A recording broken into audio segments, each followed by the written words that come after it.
Woo. All right, what's up, super friends? Or, as we say in Montreal, bonjour, hi. I'm Frank. That's what I look like canonically on the internet. It's funny, you can tell that's a contrived photo because in the back there are trees. That doesn't happen, let's face it.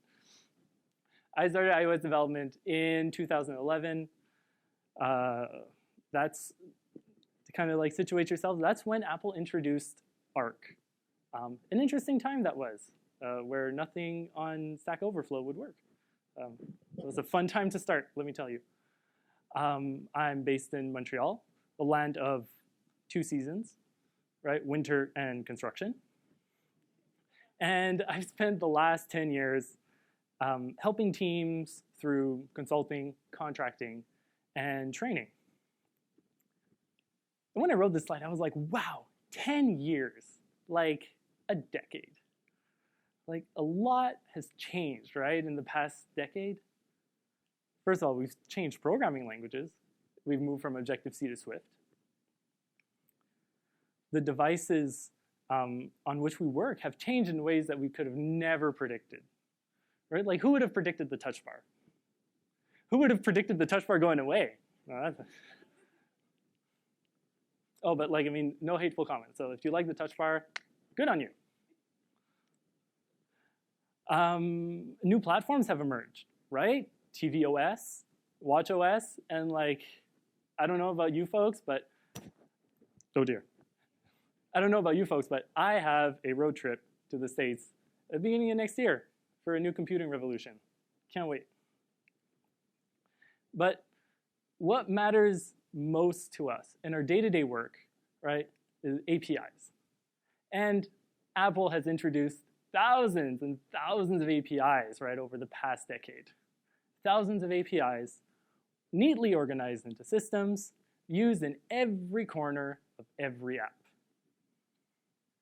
So many of these systems have stood the test of time, right? Like take, for instance, like UI navigation controller and the whole navigation system. That's kind of incredible how in iOS 2, they introduced us to UI navigation controller. They introduced us to pushing and popping view controllers off of a stack, presenting and dismissing new stacks of navigation, and here we are, still with the same system. That's kind of incredible how it endured for so long.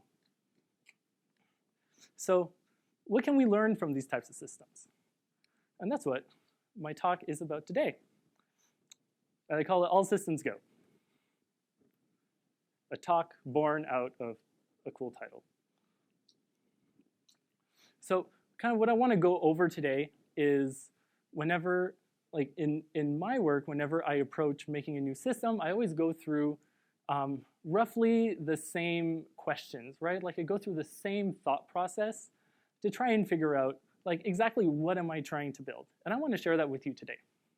But before we get into that, we kind of like need to set things straight and like answer like what is a system anyways, right? Like that's pretty vague. Here's how I like to define it. A system is a developer-facing feature that helps you build client-facing features. Systems can be really small, like a single protocol, and they can be big, like a whole library.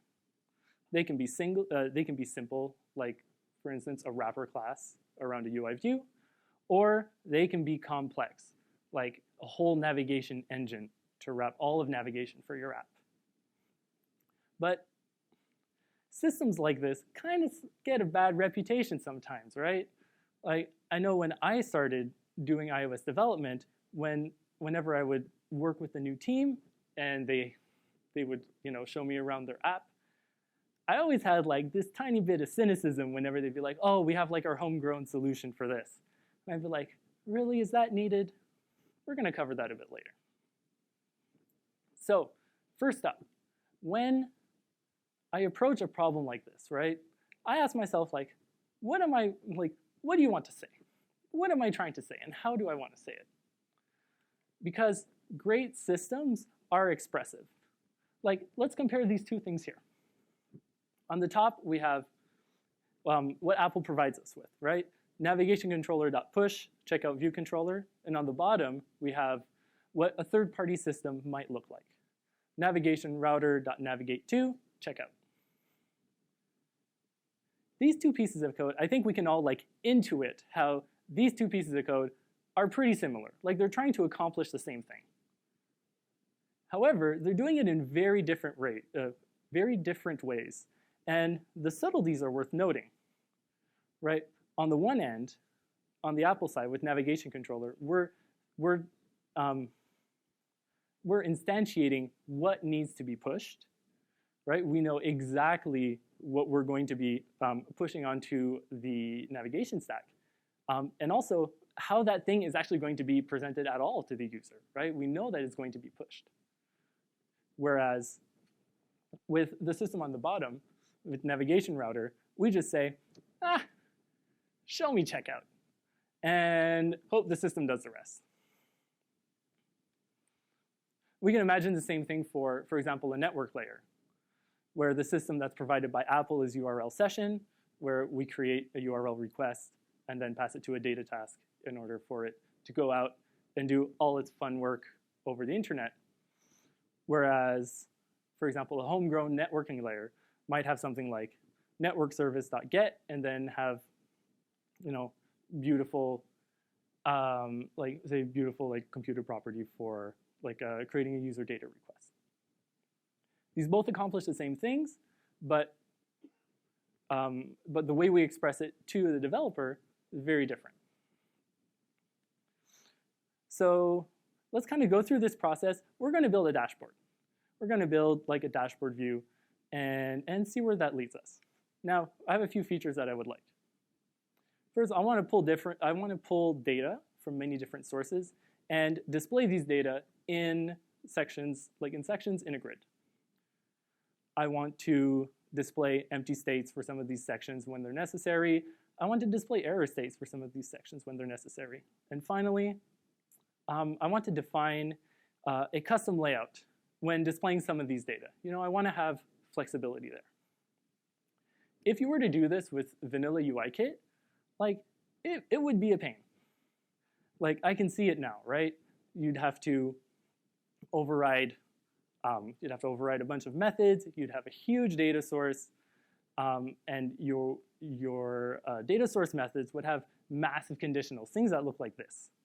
You would have the if, else if ladder of doom, where you constantly need to check, okay, what section am I in? Now, this in and of itself isn't great, but it doesn't stop there, right? If you ever want to add something to this app, well, then now you have to go in every section and do the right manipulations in order to have it working, and that can be quite error-prone. So, given this, I'd like to take these requirements and take a step back and think to myself, what am I really trying to say, right? To me, these requirements seem like the elements of configuration of a section. We can, if we can abstract each of these things out and bring them together, we can increase the cohesion between them and make these elements just simply much easier to work with. So now I move on to what I would like to write in my app. And it would be something like this. So imagine a struct or a class called section configuration. I pass it a data provider. What type exactly is this data provider? I don't know. That's not my concern yet. It has some sort of empty configuration, some sort of error configuration, and it displays its data according to some sort of layout. Given this, now I can go ahead and kind of build on top of this abstraction. I can extend the section configuration to actually create factory methods to build these concrete implementations in a way where everything is declarative, right? The configuration that I want is all in one place and incredibly cohesive. So here, for instance, I have a static func on section configuration, and it returns me a configuration for a given data provider with a hidden empty state If the thing is empty, we want it to hide. The error configuration is default. Whatever the default we decide is, that's how errors are going to be handled. And the layout is going to be a full row section. And we can even go a bit further. For these empty states and error states, now we can define an enum, for example, for like what these actually mean. Here I have 3 different cases, but I'm sure you can think of many more. Here we have default, hidden, and custom, where custom gives us, well, it gives the developer a little more flexibility passing in the cell, allowing them to make the customizations they need, and then moving along. And now we take all this, right? We wrap it up, and now when we create our view controller, we can have something that looks like this. Creating a dashboard view controller, and I'm passing it an array of 3 different section configurations. Because of type inference, I can drop like class declarations, and I mean this looks pretty nice, considering the requirements that we started off with. Now, I know what a lot of you are thinking. You're like, well, Frank, where's the code? Like, what's happening behind the scenes, right? We need to hook these 2 things up. And like, fair enough, there's a lot going on in the back, but that's kind of besides the point. By asking yourself, like, what do I want to say and how do I want to say it, 2 things happen. First of all, you discover the abstractions that will play a key role in your system. And this is huge. You don't need to sit down and draw box diagrams. You can just write the code that you would like to have, and these abstractions will just pop up. And second, and what I think is most, I have to stop doing that, goodness. And second, what I think is most important is that you optimize for the developer experience from the get-go, right? The valley of like mediocre systems or half adoption is where systems go to die. Like, you want your system to spark joy because that's how your team will more readily adopt the things that you build.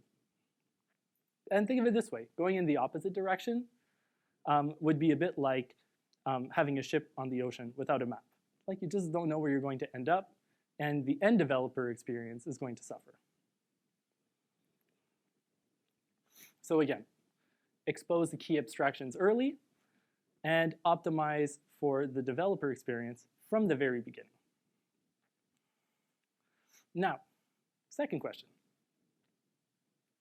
How can we use what already exists? And for this, I want to talk about dynamic type. If you're not familiar with dynamic type, here's a quick refresher. Dynamic type is a feature that allows users to specify the font size which works best for them. Wonderful example. Implementing dynamic type is like profoundly important because it is the most used accessibility feature. Estimated 40% of users use a non-default font size. That's massive. The reason why it's this high is because whenever you set up your phone, you have a screen where you can choose the font size that works best for you. Now, Apple has got our back when it comes to font sizes, right? They've made it pretty easy as long as we use like the preferred font API or the UI font metrics API. We set a flag on label, and we're good to go. It just works automatically. And in SwiftUI, it's even easier. But when it comes to other properties, well, you have a little bit more work to do. One problem that comes up often is side-by-side content, right?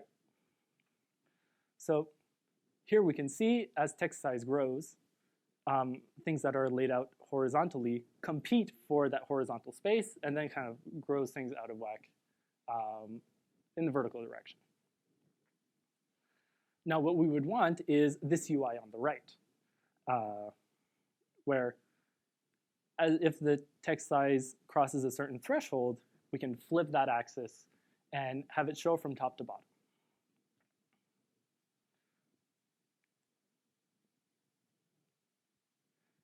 Now, doing this is simple enough. Apple gives us a great system called UI Trait Collection, which essentially is a grab bag that like propagates these changes throughout your app. And if we wanted to switch the axis when we move to an accessibility category size, we could do something like this, right? So we override, and then whenever the trait collection changes, we check the preferred content size category, and then we can make a decision, right? But here, there's a bug, because we also need to go the other way.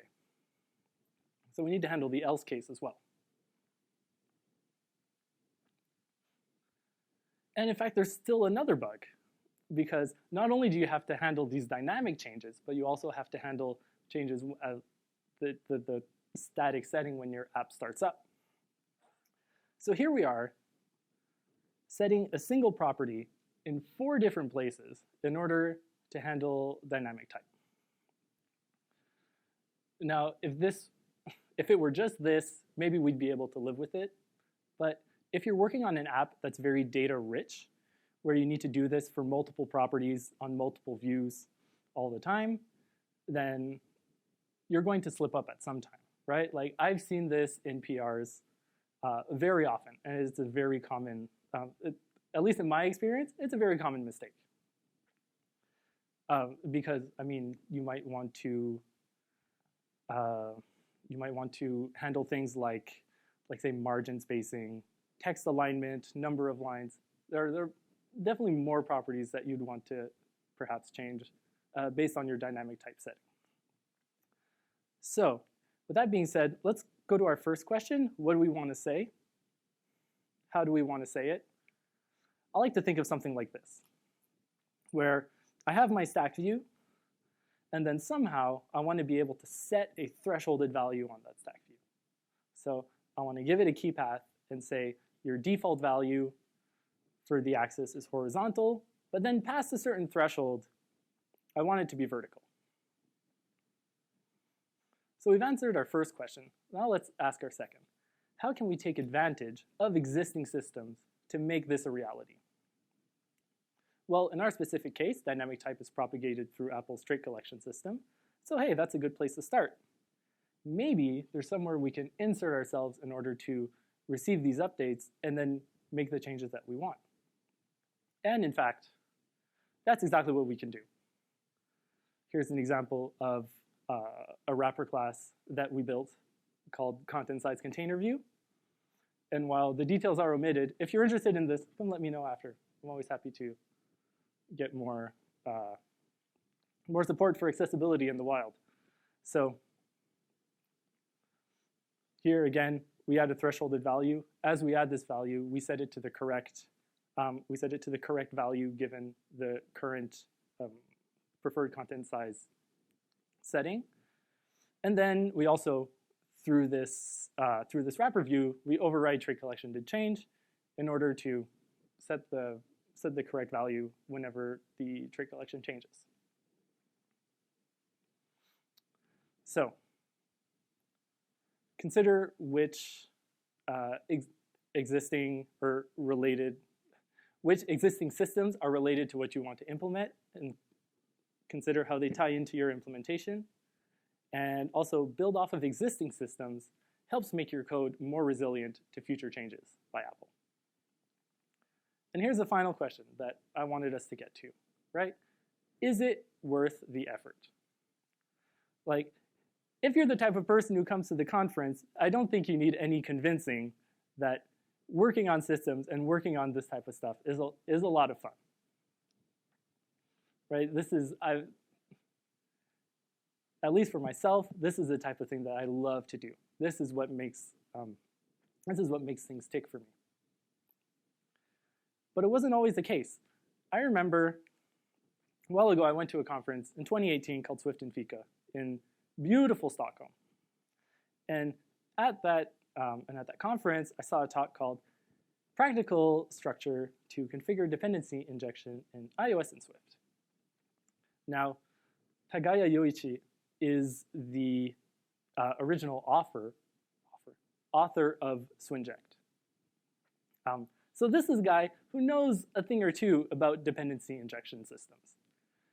And back then, having worked on a project that used Swinject, and I didn't really feel like it was necessary. When I sat down for this talk, I had a lot of like preconceived notions. Like I did not sit down wanting to like this talk. However, he won me over, and he won me over with a single slide, something that really like changed my perception of like the software world, and I want to share that with you today. So he showed this here. Architecture is not static, but dynamic, right? In the context of software architecture, he was talking about how, for an example product, over time, as things get bigger, well, the correct solution changes. If you're starting off as a single developer with no users, well then, yeah, you might reach for MVC. If your product is very mature, after 8 years with 100 million users, that's a very successful product. I'm sure there are a lot of investors who are very happy about that. And you're a team of 100 engineers, well, MVC is probably not going to cut it, right? None of these architectures is like a silver bullet. They all serve a different need. So when you ask, is it worth it? Well, it kind of depends. Large systems, like systems are not free, right? Large systems need to be treated like features. Some require significant development time, budget, requirements, maintenance, and these are things that you need to plan for. When I talk about large systems, I think about, for instance, that navigation engine that we had in the beginning. Like being able to abstract like the navigation of a complex iOS app is like no small feat, especially if you want to bring in things like deep linking, shortcut items, and all the fun and various ways people can get into your app without necessarily tapping on your app icon. Also, large system like this can introduce a single point of failure, and that can be a problem for like certain domains. Right? Again, if your navigation engine is buggy, doesn't work the way you want it to, well, good luck because your whole app uses it. And finally, disseminating this information across your team, especially in a distributed world, to the point where they actually feel comfortable using the systems that you or your team develop, well, that's not exactly like a done deal, right? Again, the valley of partial adoption is where great systems go to die. However, the payoff of all this is great. Well-designed systems, especially when they're expressive, when you're able to say what you mean, make good developer behavior easy. And in fact, the best systems make it the default. Proper system planning can shift complexity from many teams onto a single one that can then specialize in that complexity. For instance, if you're 100 developers, do you want every single team building their own deep links through the app, or do you want one team that specializes in navigation and is able to offer that as a service to everyone else? With that in mind, great systems can then unlock better business outcomes. Once you have these things in place, then supporting things like accessibility, like deep links and better navigation, they become cheaper, if not free.